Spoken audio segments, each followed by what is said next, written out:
तो नमस्कार दोस्तों, आप सभी का KMI के यूट्यूब चैनल में हार्दिक स्वागत है। आशा करते हैं आप सभी अच्छे होंगे, आपकी पढ़ाई अच्छी चल रही होगी। तो हमने पीछे की क्लास में जो साइंस की क्लास थी हमारी, तो उसमें हमने पढ़ा था कि गोले लेंस सुधार कैसे परावर्तन होता है, कैसे अपवर्तन होता है। फिर नेक्स्ट क्लास में हमने ये पढ़ा कि जो ये आयताकार कांच की जो स्लैब होती है उसके अंदर प्रकाश का परावर्तन कैसे होता है। तो अब नेक्स्ट क्लास जो अभी मैं आपको पढ़ा रहा हूँ उसके अंदर मैं आपको बताऊंगा कि अपवर्तन कैसे होता है। मैंने भूल में डायरेक्ट आपको ये बता दिया था कि गोले लेंसों द्वारा अपवर्तन कैसे होता है, पीछे की बातें मैंने नहीं बताई थी जो मैं अभी आपको पढ़ाने वाला हूँ और जो बताने वाला हूँ।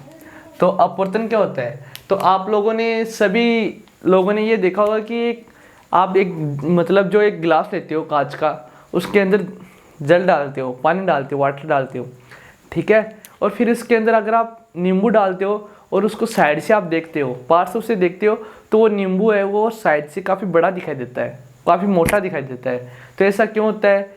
या फिर आपने अपने घर में जो ये जो टैंक वगैरह होता है, हौद वगैरह बोलते हैं हमारे यहाँ पे, जो टैंक वगैरह होता है, अगर वो फुल भरा हुआ है और उसके अंदर अगर आप कोई बाल्टी वगैरह या फिर कुछ डालते हो, कोई पत्थर वगैरह, तो वो आपको ऊपर उभरा हुआ दिखाई देता है। तो ऐसा क्यों होता है? या फिर आप किसी गिलास के अंदर अगर रुपए का सिक्का डालते हो तो वो भी ऊपर उठा हुआ दिखाई देता है। तो ऐसा क्यों होता है? या फिर आप अगर किसी कांच के गिलास में अगर पेंसिल को डालोगे तो वह आगे से किनारों से मुड़ी हुई दिखाई देगी। तो ऐसा क्यों होता है? ऐसा रीजन सिर्फ अपवर्तन के कारण होता है, क्योंकि जब ये प्रकाश की किरण, जो मैंने आपको आयताकार कांच की स्लैब के अपवर्तन में समझाया था कि जब ये प्रकाश की किरण एक माध्यम से दूसरे माध्यम में प्रवेश करती है तो अपने मार्ग से क्या हो जाती है, विचलित हो जाती है, ठीक है। जैसे ये किरण इस माध्यम से इस माध्यम में आ रही है, तो ये इस माध्यम में प्रवेश करेगी, तब क्या होगा, ये अपने पथ से क्या हो जाएगी, विचलित हो जाएगी। और प्रकाश की इस घटना को क्या कहते हैं, अपवर्तन कहते हैं, ठीक है। ये मतलब सीधी जाने की बजाय क्या हो जाएगी, ये मुड़ जाएगी, डाइवर्ट हो जाएगी, ठीक है। और प्रकाश की इस घटना को क्या कहते हैं, अपवर्तन कहते हैं। तो अपवर्तन को आप समझ गए होंगे। और जिन बच्चों ने वो पीछे वाली क्लास नहीं देखी, आयताकार कांच की स्लैब से प्रकाश का अपवर्तन, वो समझ लेना। अब हम पढ़ेंगे गोले लेंसों द्वारा कैसे अपवर्तन होता है। लेंस आपने देखे होंगे। लेंस का सीधा सा मतलब अगर हम लेना चाहें तो जो आप चश्मा लगाते हो, आई पे जो आँख पे जो चश्मा लगाते हो आप, मिरर वो सॉरी स्पेक्टिकल्स लगाते हो, गूगल्स लगाते हो, तो वो क्या होते हैं, वो लेंस के बने होते हैं। या फिर आपने वो देखा होगा, अगर वो जो ड्राइंग बॉक्स या फिर जो कैंपास आता है उसके अंदर वो एक लेंस आता था, हमने भी बचपन में काफ़ी किया है। उससे अगर अपन प्रकाश की किरणों को गुजारेंगे तो वो थैली वगैरह जलने लगती थी, वो ब्लैक कलर की थैली वगैरह जलने लगती थी। तो ये क्या होता था, ये मिरर वो लेंस था, ठीक है। अगर आपने किया हो तो, हमने तो किया था, आपने किया नहीं किया वो आप देखो, ठीक है। तो वो भी लेंस ही था, ठीक है। तो दोस्तों अब हम पढ़ेंगे गोले लेंस। हेडिंग डाल लेते हैं अपन रेड पेन से। आपको भी नोट्स बना लेने हैं और ये मत सोचो कि अभी टाइम है, टाइम कुछ नहीं भाई। अगर 6 मंथ्स आपके पास बचे हुए हैं और अगर आप ये 6 मंथ्स कंटिन्यू पढ़ाई करेंगे तो आपके 90% 95% कुछ भी बन सकते हैं भाई। अभी से पढ़ोगे तभी बनेंगे, ऐसे नहीं है कि आप थोड़ा लेट पढ़ोगे तब बनेंगे, नहीं बनेंगे भाई। अभी पढ़ोगे तभी बनेंगे।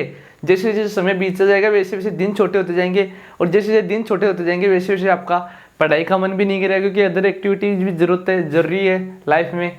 तो पढ़ाई किया करो भाई। आपके साथ वाला जो भी बच्चा है वो भी पढ़ रहा है तो आप भी पढ़ा करो, ठीक है। आपको मतलब ये भी नहीं है कि आप सिर्फ सामाजिक पढ़ो, विज्ञान पढ़ो, गणित पढ़ो, सारे सब्जेक्ट आना चाहिए आपको। मैथ्स भी आना चाहिए, इंग्लिश भी आना चाहिए, हर सब्जेक्ट आना चाहिए।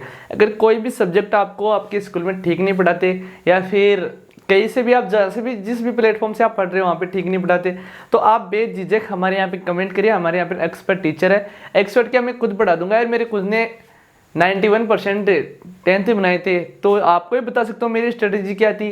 जो स्ट्रेटेजी वगैरह है वो मैं डालूंगा, अभी टाइम मिलने तो मेरे को फुर्सत से डाल दूंगा मैं कि कैसे मैंने प्राप्त किया था ये। उस समय तो मतलब इतना क्रेज ही नहीं था परसेंट का, हम लोग जानते ही नहीं थे। हमारे सर ने बता दिया कि अगर तू पढ़ेगा या फिर आप पढ़ोगे तो आपको 11th और 12th फ्री ही पढ़ा दिया जाएगा। तो मेरे को चस्का लग गया कि यार अपने को 11th और 12th फ्री पढ़ना है, तो बस इसीलिए मैंने पढ़ा। और वैसा नहीं है, हमारे उधर क्रेज नहीं है इतना परसेंटेज का। अभी तो हो गया वहाँ पे, क्योंकि अभी सब परसेंटों के पीछे भागने लगे। उस समय 2017 में इतना नहीं था क्रेज यार, 2017 में इतना नहीं था, ठीक है। तो आप पढ़ोगे तो आपकी भी बन जाएगी। अभी तो हर किसी के हर कितने बन रहे, तो यार 95-96% का टारगेट लो, अच्छे मार्क्स अचीव करो, आपके नहीं घर वालों का नाम रोशन करो, पड़ोसियों में नाम होना चाहिए, आपका नाम गूंजना चाहिए।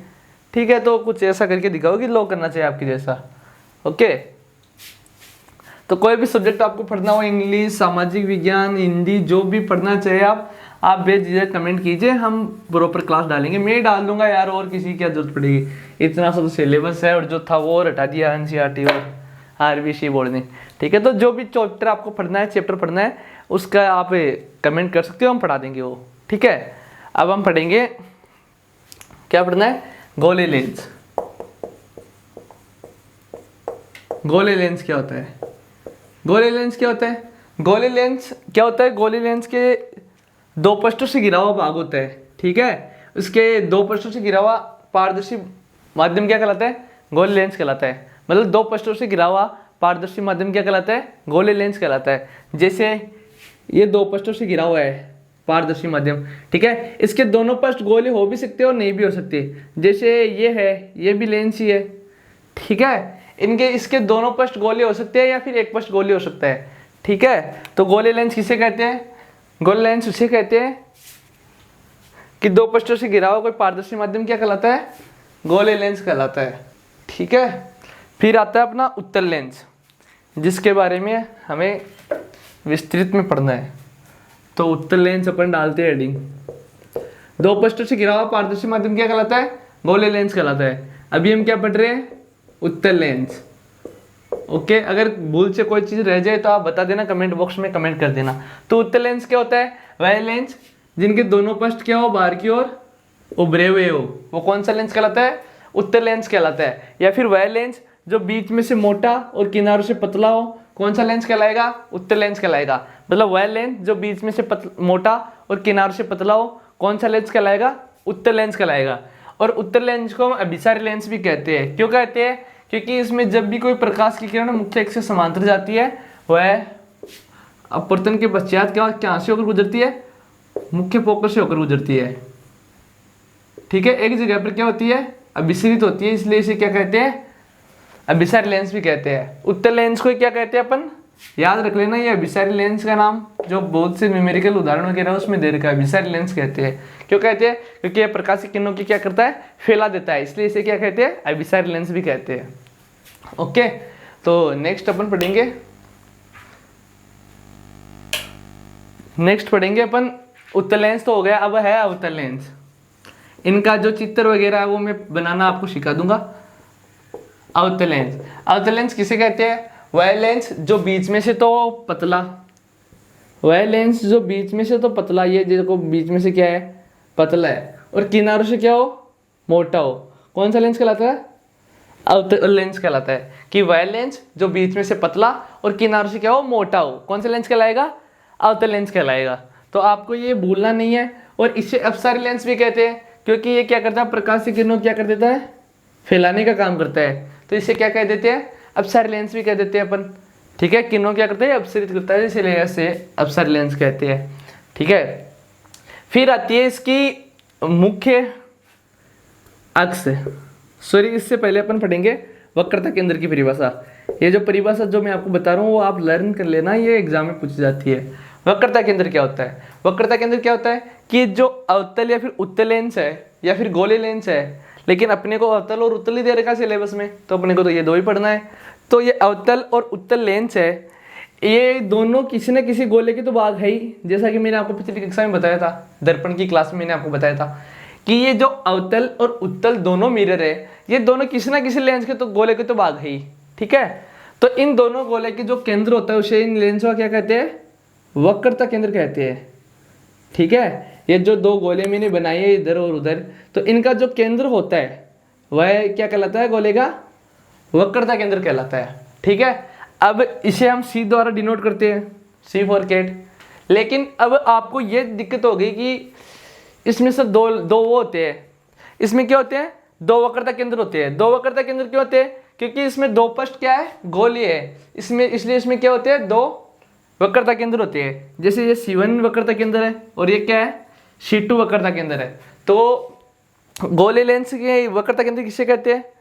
कि मतलब जो गोले लेंस है उसका जो परावर्तक पृष्ठ है या फिर जो गोले लेंस का जो पृष्ठ है वह एक गोले का भाग होता है और उसका केंद्र गोले का क्या कहलाता है, वक्रता केंद्र कहलाता है, जिसे हम क्या करते हैं C से डिनोट करते हैं। और इसे गोले में 2 वक्रता केंद्र होते हैं तो इसलिए हम इसको C1 और इसको C2 लिख देते हैं। और आगे अपन जो डायग्राम बनाएंगे जो मैं आपको अभी अगली थोड़ी देर में बताऊंगा, तो उसे हम क्या लिखेंगे 2F1 और 2F2 से क्या करेंगे डिनोट करेंगे। तो आपको ये सभी की जानकारी, बेसिक जानकारी आपको होनी चाहिए कि वक्रता केंद्र क्या होता है, मुख्य फोकस क्या होता है। मुख्य फोकस ये होता है कि जो ये C1 है और ये C2 है, अर्थात जो ये वक्रता केंद्र से होकर एक काल्पनिक रेखा गुजरती है, गोले दर्पण के बीच में से होकर वक्रता केंद्र से होकर एक काल्पनिक रेखा गुजरती है, जिसे क्या कहते हैं मुख्य अक्ष कहते हैं। ओके, फिर है प्रकाशीय केंद्र। तो गोले लेंस का जो केंद्र बिंदु होता है, गोले लेंस का जो केंद्र बिंदु मैंने बनाया है अभी, ये मैं थोड़ा ब्लैक कर देता हूँ इसको, ये जो केंद्र बिंदु बनाया है ये क्या कहलाता है, इसका प्रकाशीय केंद्र कहलाता है। समझ गए, ये क्या कहलाता है, प्रकाशीय केंद्र कहलाता है। और फिर आपको एक चीज और दे रखी है कि ये जो गोले लेंस है इसका जो ये व्यास है, व्यास मतलब डायमीटर, ये इस लेंस का क्या कहलाता है, द्वारक कहलाता है। तो आपको ये द्वारक की परिभाषा याद होनी चाहिए, वक्रता केंद्र की याद होनी चाहिए, प्रकाशीय केंद्र की याद होनी चाहिए, मुख्य अक्ष की याद होनी चाहिए, जो मैंने आपको अपने तरफ से पूरा एफर्ट लगाया कि आपको क्लास में याद हो जाए। और बाकी का आपके दिमाग पे डिपेंड करता है कि आप कितना कैच कर सकते हो। ठीक है, मैंने तो अपनी तरफ से पूरी कोशिश कर लिया। अभी मैं आपको मुख्य फोकस की ओर बता देता हूँ, परिभाषा ऐसे बता देता हूँ बिना रफ की। देखो मुख्य अक्ष किसे कहते हैं, कि अगर हम अवतल लेंस की मुख्य फोकस किसे कहते हैं, कि हम जो ये गोले लेंस अवतल लेंस लिया है, क्योंकि ये बीच में से मोटा और किनारों से पतला है, तो कौन सा लेंस हो गया, उत्तल लेंस हो गया। ठीक है, क्योंकि ये बीच में से मोटा और किनारों से पतला, तो कौन सा लेंस हो गया, उत्तल लेंस हो गया। तो जब हम इसके समांतर कोई प्रकाश की किरण डालेंगे मुख्य अक्ष से समांतर, तो ये किरणें क्या करेगी, गोले से निकलने के पश्चात एक बिंदु से होकर गुजरेगी। और आपको पता है दर्पण में आपने पढ़ा था हमसे कि जहाँ पे 2 किरणें एक दूसरे को काटती है वहाँ पे क्या बनता है, वस्तु का बिंब बनता है। तो एक बिंदु से होकर गुजरती है तो वो क्या होता है, इसका मुख्य फोकस कहलाता है। इसी प्रकार अवतल में होता है, अवतल में ये लिख देना कि जब हम किसी मुख्य अक्ष के समांतर कोई प्रकाश की किरणें गुजारते हैं तो ये अपवर्तन के पश्चात किसी एक बिंदु पर मिलती हुई प्रतीत होती है, उसे क्या कहते हैं, इसका मुख्य फोकस कहते हैं। ठीक है, तो ये आपको दोनों लर्न करनी है। फिर मैं आपको अगली कक्षा में ये भी बता दूंगा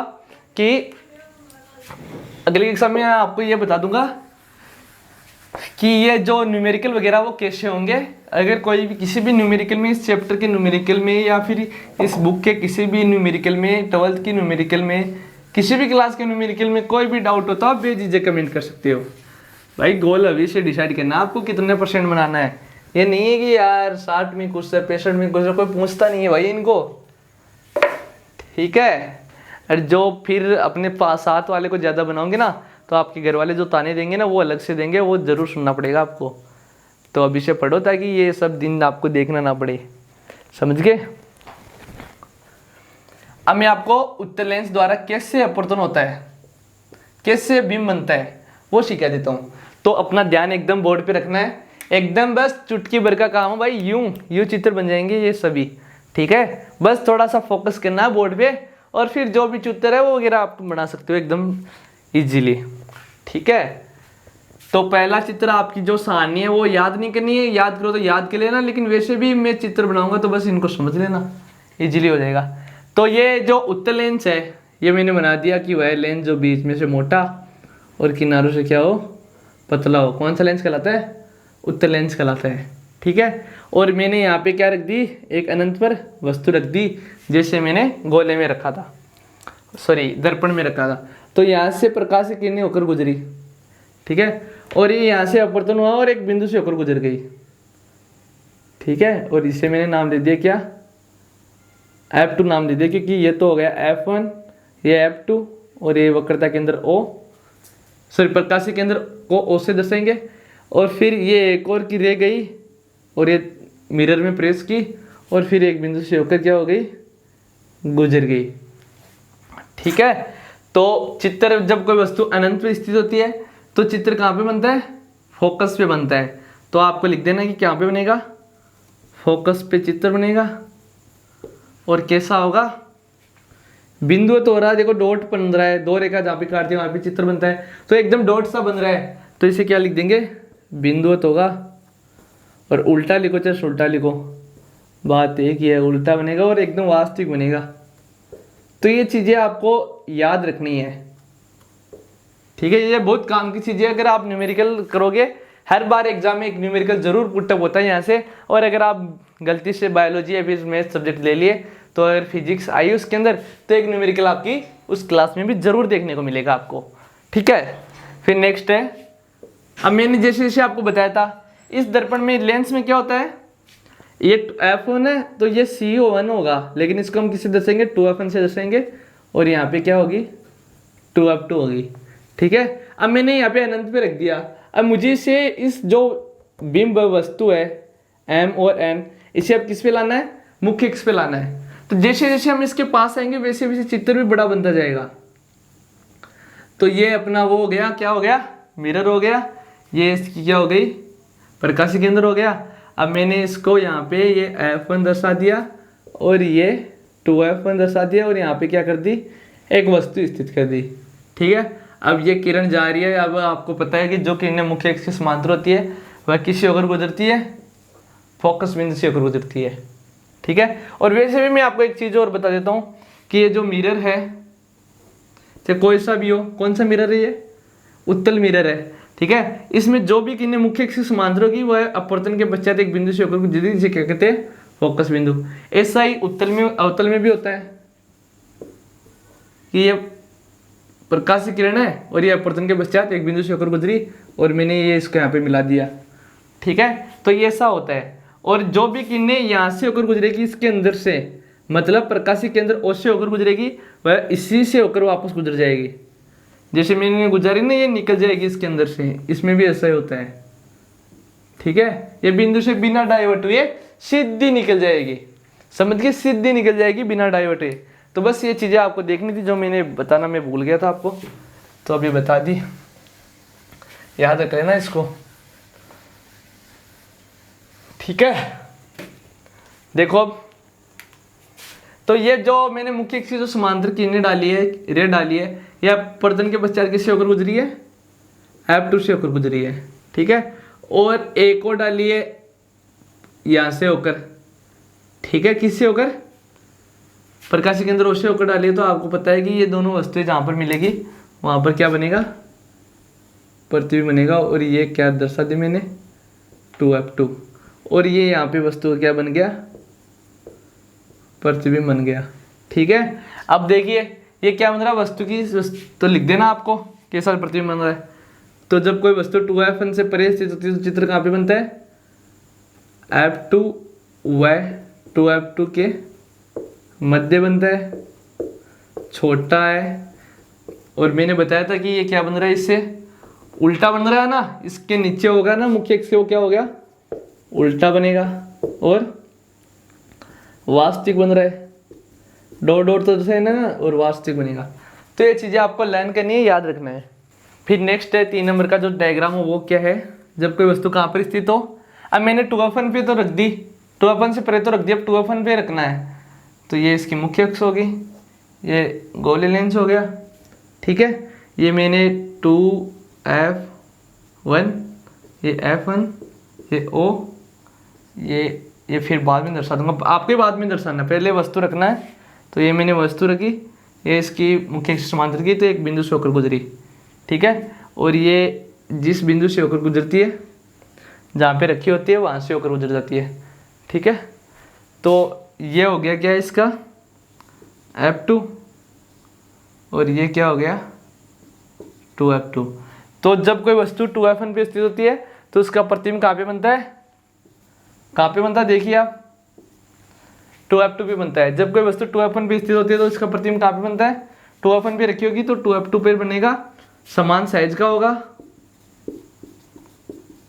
और उल्टा होगा और वास्तविक होगा। तो आपको ये चीज़ें ध्यान रखनी है कि जब कोई वस्तु 2F1 पे स्थित होगी तो हमेशा चित्र कहाँ से बनेगा, 2F2 पे बनेगा। तो आपको क्या करना है, एक रेत तो किसी होकर गुजारनी है, प्रकाशीय केंद्र O से गुजारनी है, एक मुख्य अक्ष के समांतर डालनी है जो किससे होकर गुजरेगी, फोकस बिंदु से होकर गुजरेगी, जैसा कि मैंने गुजारा है। तो आप देख सकते हैं यहाँ पे, ठीक है। नेक्स्ट है 3 डायग्राम हो रहा है, वो और सीख लो आप, फिर आपका काम हो गया। जिस भी बंदे को ये बनाने आते हैं वही ये इस रेस को जीतेगा, बाकी के पीछे हो जाएंगे, क्योंकि 3-4 नंबर के इस चैप्टर से प्रश्न आते हैं। तो इस बार तो सिलेबस भी रिड्यूस हुआ तो कुछ ज़्यादा भी आ जाए। ठीक है, नेक्स्ट है जब कोई वस्तु कहाँ पे स्थित हो। मैंने 2F1 पे तो रख दिया, ये F1 है, ये 2F1 है, ये 2F1 पे तो रख दिया। अब मुझे इस F1 और 2F1 की क्या रखना है, बिल्कुल बीचों बीच रखना है। तो क्या करूँगा मैं, एक तो मुख्य अक्ष के समांतर गुजारूंगा। अब आपको पता है कि जो मुख्य अक्ष के समांतर होती है, पैरेलल होती है जो रे, वो किससे होकर गुजरती है, फोकस से होकर गुजरती है, F2 से होकर गुजरती है। और जो इस जो ये O है प्रकाशीय केंद्र, इसके जो समांतर होती है वह किससे होकर गुजरती है, बताइए किससे होकर गुजरती है, प्रकाशीय केंद्र से होकर गुजरती है। तो ये दोनों किरणें बहुत दूर जाकर मिलेगी। और ये क्या हो गया यहाँ पे 2F2। तो ये जो चित्र बन रहा है वो कहाँ पे बन रहा है, 2F2 से परे बन रहा है। और देखिए ये वस्तु तो इतनी सी थी, AB लिख लो, और चित्र हमें CD प्राप्त हो रहा है। तो बहुत बड़ा चित्र प्राप्त हो रहा है। और कैसा प्राप्त हो रहा है, उल्टा प्राप्त हो रहा है। तो आपको लिख देना है 2F2 से परे बड़ा और उल्टा और वास्तविक बनेगा। ये चीज़ें आपको लिखनी है। ये अगर आप नहीं लिखोगे और ये जो साइन वगैरह है वो नहीं दर्शाओगे तो चित्र क्या हो जाएगा, आपका गलत हो जाएगा। तो गलत नहीं करना, आपको बस समझना है कि कहाँ पे वस्तु रखी होगी तो कहाँ पे चित्र बनेगा। ठीक है, फिर नेक्स्ट है जब कोई वस्तु कहाँ पे रखी हो, ये इसका प्रकाशीय केंद्र O हो गया, ये F1 हो गया, ये 2F1 हो गया। अभी वस्तु देखो F1 और 2F1 के बीच में थी तो कहाँ पे बना, 2F2 से परे बना। मतलब जैसे जैसे हम किसी मिरर के पास जाते जाएंगे वैसे वैसे उसका चित्र क्या पे बनेगा, दूर बनेगा। ठीक है, और वैसे वैसे वो क्या होता जाएगा, बड़ा होता जाएगा। ठीक है, तो अभी दोनों के बीच में रख दिया मैंने। अभी कहाँ पे रखना है मेरे को, इसी पे रखना है, F1 के ऊपर ही रखना है। तो मैंने ये रख दिया F1 के ऊपर। एक तो मुख्य अक्ष से पैरेलल डाली तो कहाँ से होकर गुजरी, फोकस से होकर गुजरी। और जो फोकस से होकर गुजर रही है वो कहाँ से होकर गुजरेगी, इसी से होकर गुजरेगी, किससे, प्रकाशीय केंद्र से होकर गुजरेगी। जो मुख्य अक्ष से समांतर है वो कहाँ से होकर गुजरेगी, मुख्य फोकस से। F2 लिख दो और ये 2F2 लिख दो। और जो प्रकाशीय केंद्र से होकर गुजरती है वो तो डायरेक्ट बिना डाइवर्ट हुए निकल ली जाती है, आपको पता है। तो ये वस्तु कहीं पर मिलती हुई दिखाई देगी, मतलब मिलती हुई तो कहाँ पे दिखाई देगी, बहुत दूर जाकर मिलेगी, तो उसको अपन मान सकते हैं कि मिलती हुई दिखाई देगी। तो बस आपको ये याद रखना है कि अनंत पे कोई वस्तु स्थित हो तो चित्र कहाँ पे बनता है, फोकस से बनता है। और जब कोई वस्तु फोकस पे स्थित हो तो चित्र कहाँ पे बनता है, कहाँ पे बनता है, अनंत पे बनता है। और जब कोई वस्तु 2F1 पे स्थित हो तो चित्र कहाँ पे बनेगा, 2F2 पे बनेगा। और जब कोई वस्तु 2F2 से परे हो तो कहाँ पे बनेगा, F1 और 2F2 के मध्य, F2 और 2F2 के मध्य बनेगा। और जब कोई वस्तु कहाँ पे स्थित हो, F1 और 2F1 के मध्य स्थित हो तो चित्र कहाँ पे बनेगा, 2F2 से परे बनेगा। मतलब एक दूसरे के बिल्कुल क्या है, अपोजिट है। ओके, तो ये कहाँ पे बनेगी और चित्र कहाँ पे बनेगा, अनंत पे बनेगा। और बहुत ज़्यादा बड़ा बनेगा, आपको पता है बहुत बड़ा बनेगा, उल्टा बनेगा। क्योंकि उल्टा है, मुख्य अक्ष के नीचे जो भी वस्तु होगी वो क्या बनेगी, उल्टा चित्र बनेगा। और क्या बनेगा, रियल बनेगा। रियल मतलब वास्तविक बनेगा। ठीक है, तो ये आपके चित्र हो गए। एक प्रतिबिंब हो दे रहेगा उसके अंदर, वो भी बना देता हूँ मैं। ये मिरर लिया मैंने, ये इसका प्रकाशीय केंद्र O है, ये F1 है, ये 2F1 है। अभी मैं इन दोनों के बीच में किसी वस्तु को स्थित कर रहा हूँ तो मुख्य अक्ष से समांतर है, वो एक बिंदु से होकर गुजरेगी, इसे लिख दे 2F2। और एक वस्तु है जो इससे होकर गुजरेगी,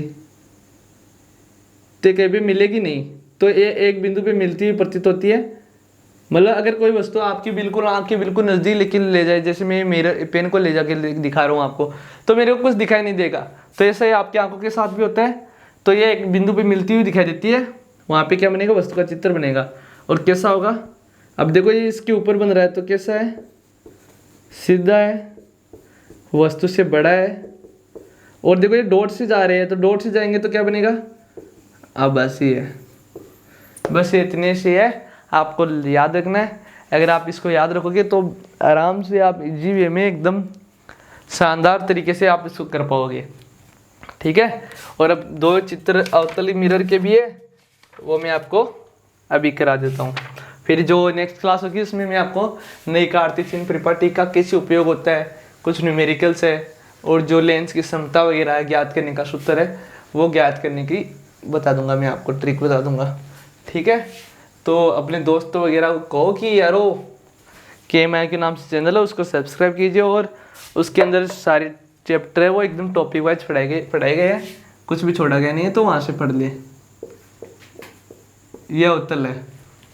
ठीक है, तो अवतल क्या होता है? वह लेंस जो बीच में से तो पतला और किनारों से क्या हो, मोटा हो। कौन सा लेंस कहलाएगा?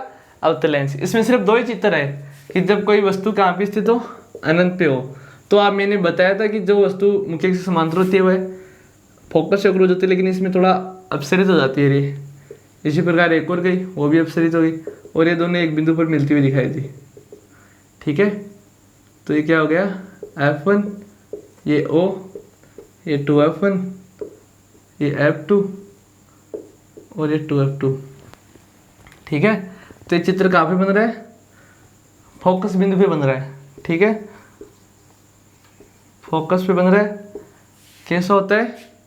आभासी होता है, सीधा होता है और बिंदुवत होता है।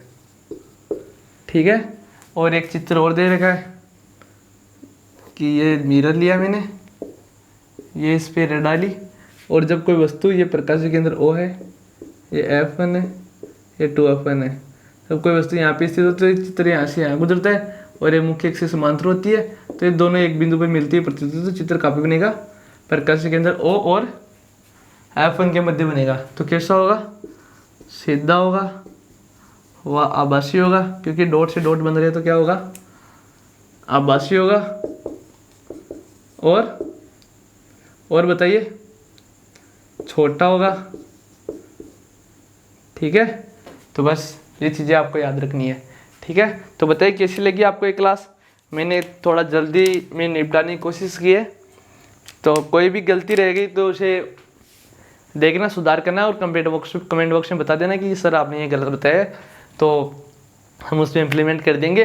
अगर आपको और कोई भी चैप्टर पढ़ना है और कोई भी डाउट है आपके किसी भी चीज़ से लेकर, तो आप बेझिझक कमेंट कर सकते हो कि सर ये मेरे को पढ़ना है, ये वहाँ पे अच्छा नहीं पढ़ाते या फिर आप अच्छा नहीं पढ़ाते। अगर हम अच्छा नहीं पढ़ाते तो वैसे भी आपको बताना पड़ेगा कि सर आप ये गलती कर रहे हो, तो हम सुधारेंगे उसको। ठीक है, गलती अगर किसी भी इंसान से होती है तो उसको मतलब उसे सीखना चाहिए, एक्सेप्ट भी करना चाहिए कि यार मेरे से ये गलती हुई थी, सही कह रहा है, अगर ये नहीं बताता तो मैं इसी को कंटिन्यू रखता। ठीक है, तो जो भी गलती होती है उसे आप भी स्वीकार किया करो और हमें भी बोला करो कि हम भी स्वीकार करेंगे उसको। ठीक है, ताकि आने वाले समय में कोई दिक्कत वगैरह ना हो, आपके भी ना हो और हमें भी ना हो। ठीक है, तो बताइए कैसी लगी आपकी क्लास? कमेंट बॉक्स में डालना क्या लगा, और अभी से पढ़ने के लिए लग जाओ यारो, बहुत समय हो गया, 2 महीने हो गए स्कूल को ओपन हुए, तो पढ़ लीजिए भाई, अच्छे मार्क्स बनाइए ताकि आपको कुछ रियायतें मिल जाए, गांव में नाम हो जाए, शहर में नाम हो जाए, आपकी होल्डिंग्स लगेंगे बड़े बड़े। ओके, लोग जानेंगे कि यार ये इसका बेटा है, उसके इतने % बने।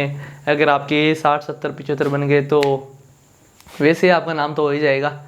ओके, तो मिलते हैं अगली क्लास में, जल्दी मुलाकात हो जाएगी अब की बार। ओके, और एक क्लास और डाल रहा हूँ मैं अलंकार नाम से। अलंकार आप जानते ही हो, वो 10th का, 9th का, 12th का, 11th का सभी का चैप्टर है, क्योंकि प्रसंग व्याख्या वगैरह हर क्लास में आती है तो उसमें काम में आता है, और वैसे पर्टिकुलर चैप्टर भी बहुत काम का है, तो वो मैं पढ़ाऊँगा एकदम बढ़िया रिसर्च करके, अच्छे से पढ़ के आपको ज़रूर पढ़ाऊँगा। ठीक है, जल्दी मिलने वाली इसकी क्लास आपको कल ही मिल जाए या फिर आज ही मिल जाए। ओके, तो जुड़े रहे हमारे साथ, और चैनल के अंदर जाके देखिए, बाइलिंगुअल क्लास भी डाली गई है, इंग्लिश में भी डाली गई, इंग्लिश मीडियम वालों के लिए भी डाली गई है। तो मिलते हैं, फिर से होगी आपसे मुलाकात। धन्यवाद, और KMIQ को सपोर्ट करिए यारो। Thank you.